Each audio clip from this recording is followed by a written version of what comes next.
For Louisiana versus all y'all and TigerDetails.com, Jarrett Rosa here with Laterrance Welch, the 2022 cornerback from Acadiana and newest LSU target, fresh off that scholarship offer on Monday night. LT, we talked about a week and a half ago about how much it would mean for home state LSU to offer. You said you might cry if that offer came. Take me through Monday night, just kind of the conversation with the Tigers, who you talked to, what that conversation looked like, and the excitement around the house afterward.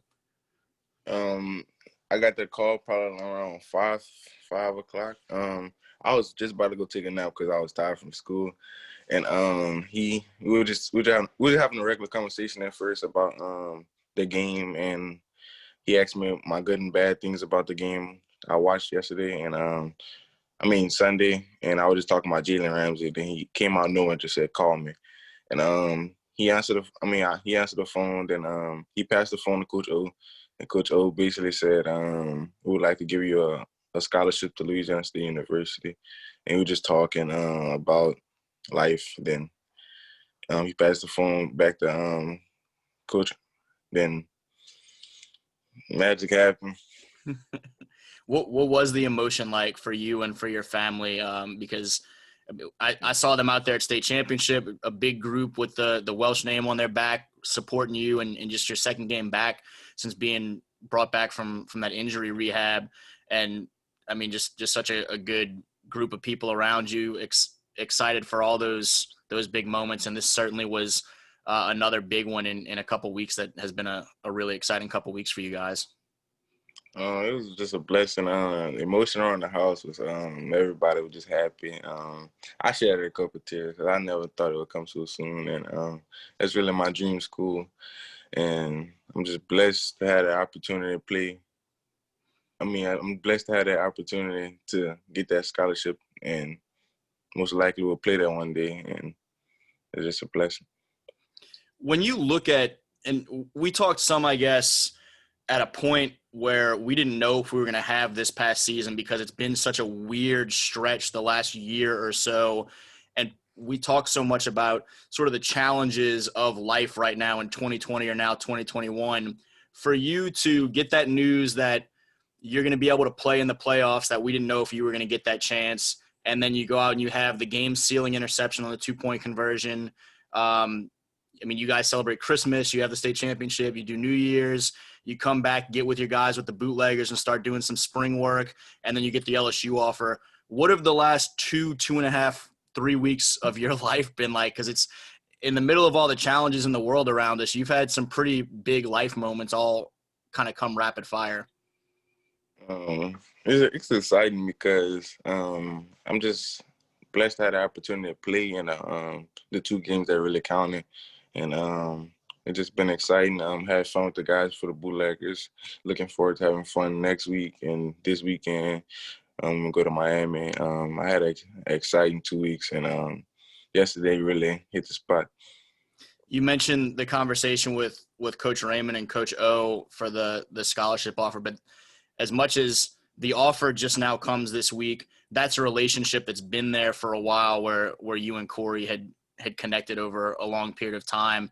Take me through some of that, just kind of how much you'd been able to communicate with LSU and them keep an eye on you and you be in touch with them and just kind of build that rapport over that time, even before the offer came. We've just been building relationships. I wasn't really rushing it at all. If it came, it came. And it's just been an exciting journey just to build relationships with him and just learn more about him. He's from New Iberia. I'm from Lafayette. That's not too far from us. And just building connections and we find things similar from each other. And yes, sir. Are there certain things with him that when you talk to him, like, all right, yeah, like that's some 337 coming out, whether like a phrase he says or something that some like place he's familiar with or something like that?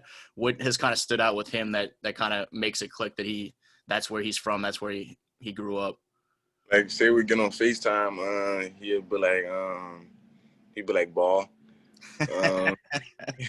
He just I actually sent him the video from the day we went to with the bootleggers and I just asked him some stuff I should work on. He was just basically telling me some tips and stuff like that.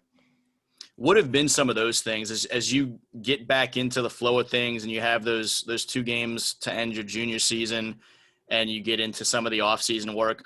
What have been some things that you've been pleased with in those first few weeks back in action versus some of those things that whether you've noticed or you and your coaches at Acadiana or with the bootleggers or that Coach Corey mentioned that are kind of going to be some focuses for you kind of cleaning up and building on this offseason?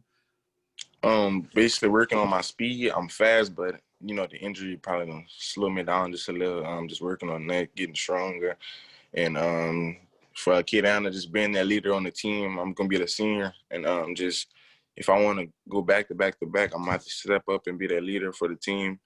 And just we started working out this week, and our team ready. We just focused in, locked in, and I feel to be the leader on the team. I asked you some about that dynamic right after that game too, but how much has it started to hit you that you're preparing for your last high school season now? It seems like you just burst onto the scene. It feels like it was just a couple months ago, but it's been almost 2 years now, and now all of a sudden you're a senior already. Thanks.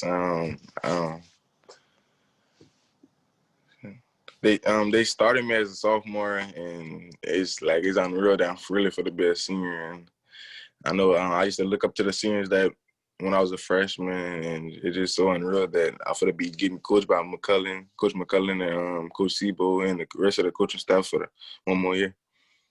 You mentioned LSU has always been a school that stood out to you. What are some of your earliest memories of that program? What kind of caught your attention initially that made you admire the Tigers and what they did so much? I really look up to Greedy Williams. Greedy Williams is one of my idols, and if I would see somebody that I put my game after, I'll say him because the length. He's from Shreveport, and Jamal Adams, Tyrann Matthew, guys like that, and that's some guys I used to look up to when I was little, but still do. You mentioned too some of the significance of just it being the home state school and potentially being able to represent Louisiana. And a couple of those guys you mentioned are obviously Louisiana guys. Jamal came from Texas, but really kind of repped the state and the swagger really well. How much does that mean to you, whether just when you're thinking about it yourself or talking about it with your family, or when you look at a guy like Malik Neighbors who signed less than a month ago right now that you have a great relationship with, or other guys in the area, Jack Besh, Sage Ryan, and all that crew that is so close-knit? How much is that an aspect of LSU that really kind of takes prominence when you're trying to weigh out these different school options? A lot of those guys hit me up last night, actually. Just be like, take your time with this decision. Wherever you go, we 100% supporting you. Jack texts me. Walker texts me. Malik. A lot of those guys. And the relationships we built over the time, like, they weigh out a lot just because we all from Lafayette, Louisiana. And I'm going to take this decision. I'm going to make this decision the right way.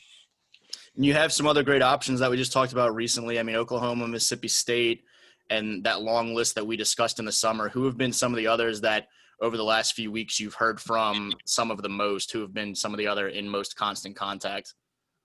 Florida Gators, Miami, Mississippi State, Arkansas, Memphis. That's really it, basically. Yeah, and folks looking for more details on kind of what you've been hearing from them can go back to that previous video. I'll link in this one. I will give you a chance too, though. People like to ask for Coach O impressions. When Coach O told you he wanted you to be a Tiger, can you share what that line looked like, or you don't have a good impression? He said, "I would like to give you a scholarship to the Louisiana State University. Go Tigers." You don't have much of an impression. You don't do that Cajun growl. I can't do it. No worries, man. Well, congratulations to you guys. Like I said, I know it was a really big moment for y'all last night and a great option to have as you weigh through some of this college stuff, and appreciate you talking a little bit about it today. Yes, sir. Again, he's Laterrance Welch, one of the top standouts in this Louisiana 2022 class that everyone's going to have their eyes on here pretty quickly, if not already. getting ready for his senior season also at Acadiana, where the Wrecking Rams will look to go for 3 straight after just finishing off that back-to-back performance up in Natchitoches. For Louisiana versus all y'all and TigerDetails.com, Jarrett Roser.